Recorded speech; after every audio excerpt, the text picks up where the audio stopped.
तो देखिए, exit poll के बाद से लगातार जो प्रदेश की सियासत है वो और ज्यादा गर्माती नजर आ रही है।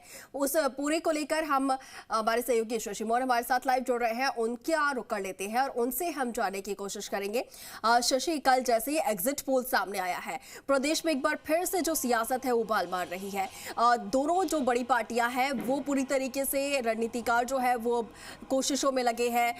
बाड़ेबंदी की भी अब जो है यहाँ पर खबरें सामने आ रही है कि हो सकता है कि रिजल्ट आने के तुरंत बाद जो है बाड़ेबंदी कर दी जाएगी। ये वो तमाम तरीके के कयास जो है वो लगाए जा रहे हैं। आपसे जानना चाहेंगे इस वक्त प्रदेश की सियासत में क्या कुछ हलचल अब तेज हुई है?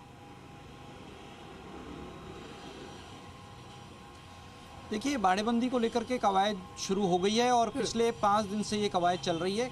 25 तारीख को जिस दिन पोलिंग हुई उसके बाद से एक दिन नेताओं ने थोड़ा रेस्ट किया, कुछ नेताओं ने, लेकिन अगले दिन भी 26 की दोपहर से ही नेता अपनी कवायद में लग गए थे। जहाँ जहाँ से फीडबैक लेना था फीडबैक लिया, और जहाँ कुछ निर्दलियों के मजबूत दिखने की उनको आस दिख रही थी, उनको लग रहा था कि ये निर्दलीय निकल सकते हैं चुनाव में, उन निर्दलियों को फ़ोन किए गए हैं। 27 तारीख को भी फ़ोन किए और उसके बाद इन निर्दलीय नेताओं से, अन्य पार्टियों से आश्वासन लिया गया कि चुनाव में अगर नज़दीकी मुकाबला रहता है बहुमत के आसपास का, तो उनका स्टैंड क्या रहेगा।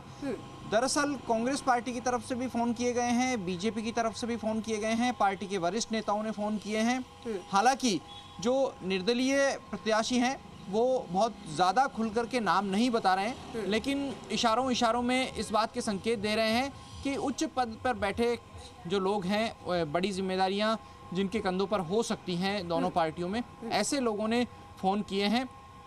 ओम विश्नोई हैं सादुल शहर से, जो मुकाबले में मजबूती से ताल ठोके हुए थे। यहाँ से कांग्रेस के जगदीश चंद्र पिछड़ गए थे, इसलिए मुकाबला ओम विश्नोई और बीजेपी के गुरवीर बराड़ में था। ओम विश्नोई को फ़ोन पहुँचा है। साथ में प्रभु सारस्वत हैं लूणकरणसर से, उनके पास में फ़ोन पहुँचा है। आलोक बेनीवाल हैं शाहपुरा से, उनके पास फ़ोन पहुँचा। किशनगढ़ से सुरेश टाक हैं, इनके पास में फ़ोन पहुँचा है। लेकिन बीजेपी के भी 3 बागी हैं, जिनमें चित्तौड़गढ़ से चंद्रभान सिंह आक्या हैं, शाहपुरा से कैलाश मेघवाल हैं पूर्व विधानसभा अध्यक्ष, और साथ में ऋतु बनावत हैं जो बयाना से हैं। हालांकि ओम विश्नोई और प्रभु सारस्वत का भी बीजेपी से नज़दीकी नाता है, लेकिन उनके पास दोनों पार्टियों के फ़ोन पहुंचे हैं। चंद्रभान सिंह आक्या के पास भी फ़ोन पहुंचे हैं और इनको कहा गया है कि आपने अच्छा चुनाव लड़ा है, आपके जीतने की अच्छी संभावना है। दोनों ही पार्टियों की तरफ से ये उनको इशारा किया गया है कि आप जीत रहे हैं। हमारे सहयोगी विष्णु शर्मा भी हमारे साथ जुड़ रहे हैं, उनसे भी बात करते हैं कि किस तरीके से जो नेताओं के पास में फ़ोन पहुंचे हैं और उनका स्टैंड क्या रहेगा आगे। हालांकि निर्दलीय कांग्रेस के पास जाएंगे या बीजेपी के पास जाएंगे, इसको लेकर के अलग अलग तर्क हैं। लेकिन विष्णु, आप बताइए कि किस तरीके से जो बीजेपी से बागी हैं, कांग्रेस से बागी हैं, उनको फ़ोन किए गए, खास तौर से कैलाश मेघवाल, चंद्रभान सिंह आक्या, ऋतु बनावत और यूनुस खान पर भी नज़र। बिल्कुल ये सही है, क्योंकि जिस हिसाब से परिणाम आए, रुझान आए हैं, उसको लेकर अब परिणामों का इंतजार है।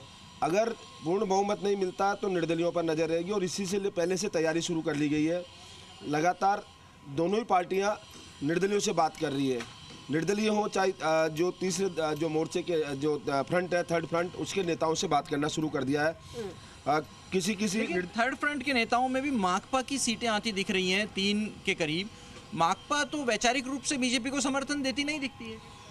वैचारिक रूप से भले ही समर्थन नहीं दे, केवल राजनीति है। राजनीति में कब क्या पलट जाए ये कुछ नहीं कहा जा सकता, क्योंकि राजनीति संभावनाओं का मैदान कहा जा सकता है, और ये संभावनाओं के आधार पर ही कहा जा सकता है। क्योंकि कई बार ऐसा देखा गया है कि माकपा के कांग्रेस को ज़्यादातर समर्थन दिए हैं, लेकिन कहीं ना कहीं राजनीति अगर समीकरण पलटते हैं, कुछ सीटें कमज़ोर रहती है और माकपा के पास है तो वो दे सकती है।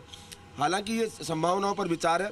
फिलहाल 3 तारीख का है, लेकिन उससे पहले दोनों ही जो दल है, बसपा क्या कांग्रेस के साथ जाती हुई दिख सकती है अगर बसपा की कुछ सीटें आती है और ज़रूरत पड़ती है तो?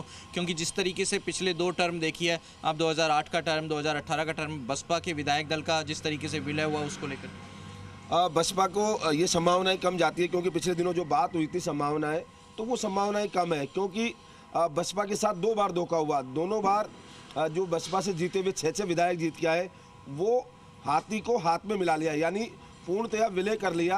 तो तो ऐसे में उनको ये कहीं ना कहीं धोखा था।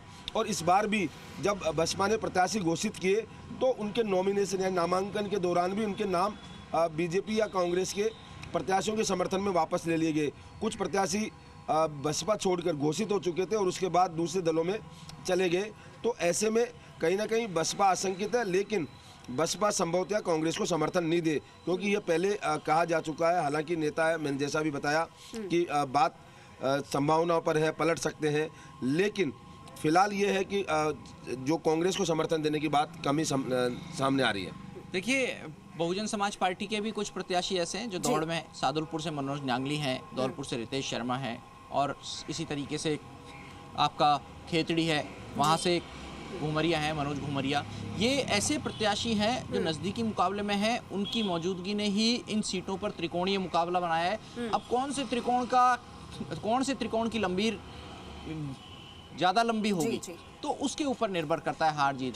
हालांकि उत्तर प्रदेश के जब चुनाव थे तब कांग्रेस पार्टी ऐसे आरोप लगाती थी कि बसपा की तो टिकट ही बीजेपी तय कर रही है। ऐसी सूरत में क्या बसपा कांग्रेस के साथ जाएगी, बीजेपी के साथ जाएगी, ये बड़ा सवाल है। बिल्कुल शशि, क्योंकि ये बात जो है बसपा के लिए वो इस बार भी बीजेपी के नेताओं ने लगाई थी कि बसपा के जितने भी टिकट्स हैं वो सभी बिकाऊ हैं, जितने भी कैंडिडेट्स हैं। इस बात को लेकर इस बार भी चर्चा हुई थी। ठीक है शशि, आप बने रहिएगा हमारे साथ।